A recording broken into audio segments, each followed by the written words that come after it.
Good evening, मैं doctor Saroj Pandey आप सबसे स्टैंडर्डाइज्ड अचीवमेंट टेस्ट के बारे में बात कर रही हूँ। चलो भाई, अभी इसके पहले हम लोगों ने कैरेक्टरिस्टिक फीचर पढ़े स्टैंडर्डाइज्ड अचीवमेंट टेस्ट के।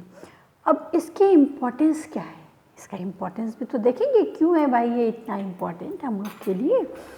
तो सबसे पहले कि ये जो हमें ऐसा लगता है कि जो सबसे इम्पॉर्टेंट इसकी अहमियत है, इसके जो वैल्यू है वो ये है कि ये इम्पार्शियल होता है। ये किसी भी जगह पे कहीं भी किसी को भी अगर इस टेस्ट को दें और उससे हम इवैल्यूएट करें तो हम पार्शियलिटी नहीं कर सकते। क्यों? क्योंकि इसके सारे मानक जो हैं पहले से ही निर्धारित हैं और किसी और ने निर्धारित किए, सब बना बना के हमको दे दिया है। सारी इन्फॉर्मेशंस हमारे पास पहले से एकत्रित रहती हैं, तो हमें कुछ उस पर काम नहीं करना था। बिल्कुल इम्पार्शियल इन्फॉर्मेशन ये देता है किसी भी स्टूडेंट या किसी भी पर्सन के बारे में। और इस टेस्ट की हमें ज़रूरत क्यों पड़ती है? जब हम अचीवमेंट टेस्ट और डायग्नोसिस टेस्ट कर ही रहे हैं तो हमें इस टेस्ट की क्यों ज़रूरत, स्टैंडर्डाइज्ड टेस्ट की हमें क्यों ज़रूरत पड़ रही है? वो इसलिए पड़ती है क्योंकि ये उन एस्पेक्ट को, हमारे व्यवहार के उन पहलुओं को छूता है या उन पहलुओं का टेस्ट करता है जो कि हम अदरवाइज़ देख नहीं पाते हैं, मतलब जिनको हम इग्नोर करते हैं या जो इन जनरल जिसके बारे में हम बात नहीं कर पाते हैं। वो जो डायग्नोसिस टेस्ट और अचीवमेंट टेस्ट से जिसको हम इवैल्यूएट नहीं कर पाते हैं, उनके लिए हमें इन टेस्ट की ज़रूरत पड़ती है। अब कैसे? अब जैसे कि मान लो हम क्लास में ओरल क्वेश्चंस कर रहे हैं, है ना, तो कुछ बच्चों को आता रहता है और वो शाई होते हैं और वो उत्तर नहीं देते हैं, ठीक। ऐसे ही अगर हम डायग्नोसिस टेस्ट कर रहे हैं, मतलब किसी क्लास को, रिमेडियल क्लास के लिए एक टेस्ट ले रहे हैं, तो उसमें भी क्या होता है कि कभी कभी ऐसा हो जाता है बच्चों से कि उन्हें चीज़ आती रहती है और वो एट द टाइम भूल जाते हैं। ऐसे अचीवमेंट टेस्ट में है कि मान लो कोई बच्चा एक प्रश्न छोड़ दिया, वो बच्चा 90% का था लेकिन उसको 60% आ रहा है, या कभी ऐसा हो जाता है कि हम हर चीज़ इन सब को देखने के बाद भी बच्चों को इग्नोर कर देते हैं, उनकी पर्सनालिटी के कुछ एस्पेक्ट को हम इग्नोर कर देते हैं। तो उस इग्नोरेंस को कैसे हम दूर करें, या उस इग्नोर्ड बिहेवियर क्वालिटी को हम कैसे समझ सकते हैं, देख सकते हैं, जान सकते हैं, उसके लिए हम इस टेस्ट को करते हैं, ठीक है। कितने तरीके के होते हैं ये test? Types of standardised test. जैसे अचीवमेंट टेस्ट जो हमारा वो था, टीचर मेड टेस्ट था, वो 2 तरीके का हम लोगों ने देखा, एक अचीवमेंट टेस्ट और एक डायग्नोसिस टेस्ट, है ना। और वो उसके टाइप्स हमने देखे, कितने प्रकार से हम उसको ले सकते हैं, कर सकते हैं, है ना। उसी तरीके से ये भी, इसके भी टाइप्स हैं। ये पूरी तरीके से साइकोलॉजिकल टेस्ट होते हैं। इसमें हम बच्चों के, स्टूडेंट के व्यवहार के उन पहलुओं पर ज़्यादा ध्यान देते हैं, या पार्टिसिपेंट्स के उन पहलुओं पर ज़्यादा ध्यान देते हैं जो पहलू सिर्फ देखने से हमें नहीं समझ आते हैं। तो ये कितने तरीके के होते हैं? पहला aptitude test, attitude test, intelligence test, interest test, personality test, ठीक है। जब हम इन सब टेस्ट को लेना चाहते हैं तो हम क्या कहते हैं कि हम स्टैंडर्डाइज्ड टेस्ट की बात कर रहे हैं, ठीक है। हम लोग अपने उसमें देख रहे थे ना, अभी कोर्स में पढ़ रहे थे कि हमारे पास में speed test and power test है।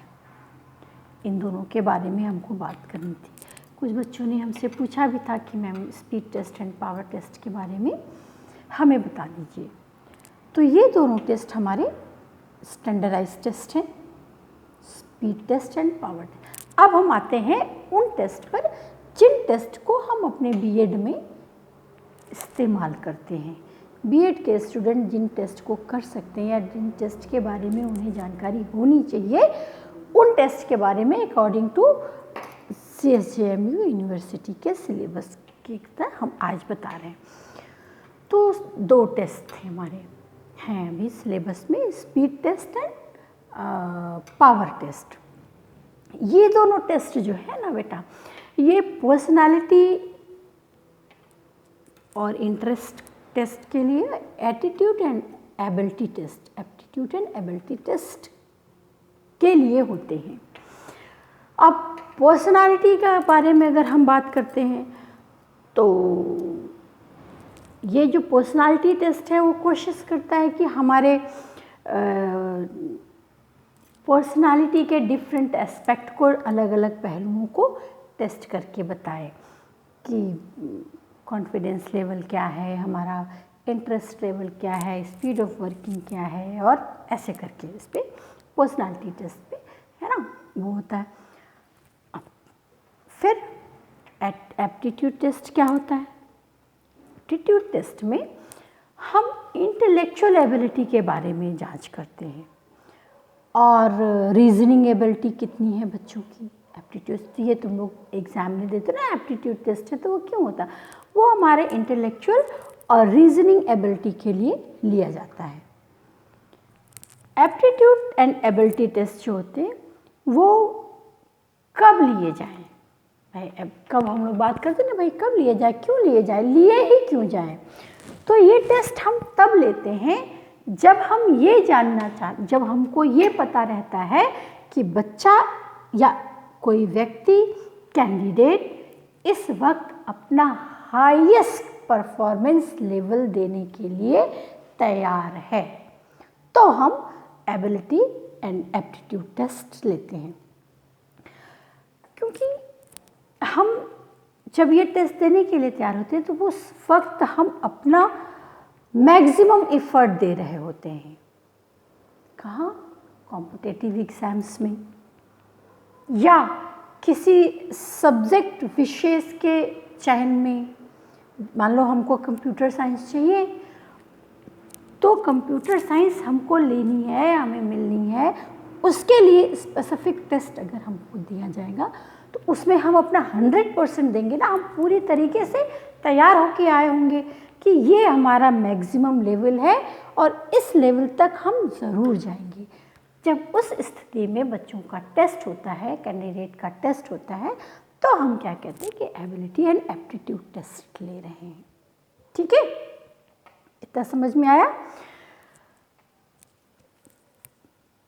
जब मैक्सिमम परफॉर्मेंस लेवल का हम टेस्ट की बात कर रहे हैं, हम आते हैं तुम्हारे पॉइंट पे, मैक्सिमम परफॉर्मेंस लेवल के टेस्ट की हम बात करेंगे, उस वक्त हम इन 2 टेस्ट का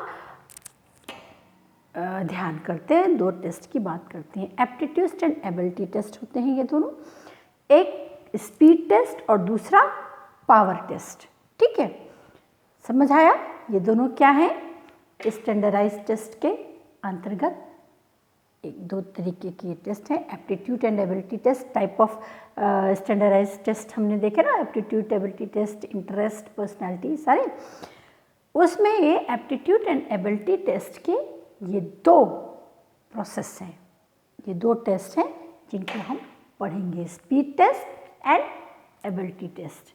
ठीक है, अब पहले, अच्छा हाँ, इसके पहले भी हम बता देते हैं कि बेटा हम वीडियो छोटे छोटे बनाएंगे जिससे कि ये जल्दी से अपलोड हो सके। क्या हो रहा है ना कि यहाँ नेटवर्क इतना कम है कि अगर 12 से 15 मिनट का बन जा रहा है वीडियो तो हम अपलोड ही नहीं कर पा रहे हैं, तो बड़ा मुश्किल हो रहा है सिर्फ अपलोड में।